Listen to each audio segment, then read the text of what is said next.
What do you make of something like Submarine Patrol? A quaint, endearing sailor yarn set in World War One, Elisha Cook Jr. makes an appearance, a likeable romance decorated with visceral filmic depictions of sea travel, life aboard a naval vessel, and male camaraderie. Not the greatest script in the world, but decently performed, beautifully directed, far more so than the material has any right to be executed. Submarine Patrol, in its intrinsic limitations and mediocrities, is oddly enough a major demonstration of Ford's transcending directorial talents.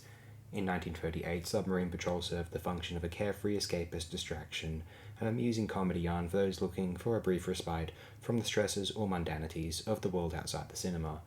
In 2025, Submarine Patrol is an amazing distillation of how different the world was then, not just in terms of the technology, but in terms of the entertainment priority and what that states about the wider culture and how people thought what their psychology consisted of.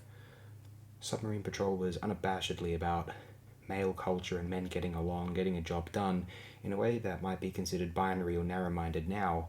Submarine Patrol has an innocent sense of humour revolving around male distractions prior to him deciding to settle down with some designated mortal angel, compared with the more innocent or clean comedy features, mostly geared toward isolated Protestant Christian subcultures now, though probably with similarly hollow female characterizations.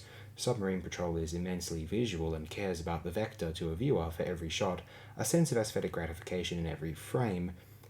Films consist of so many individual shots and cuts now, but they have a lesser sense of visual understanding and more of a disaffected, vacuously realistic post-new wave pseudo-docu schizophrenia. Framing is potentially everything, just slapping everything in front of the camera and letting the editing room decide the rest from multiple slapdash uncharismatic angles is not going to induce a similarly engrossing effect. The more contemporary equivalent will be forgotten. Submarine Patrol is more remembered than most films of the 30s, one for being directed by John Ford, and two, being one of John Ford's many films to display his filmic expertise.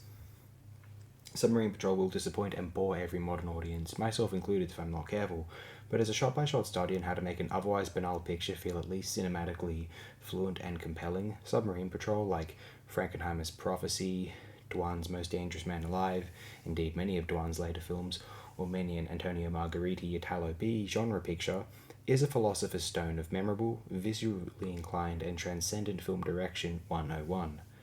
John Ford's films of the 30s function as this in general, just ask Orson Welles, who helped to establish modern film direction procedure as we know it now. John Ford's films, he claimed, are what showed him how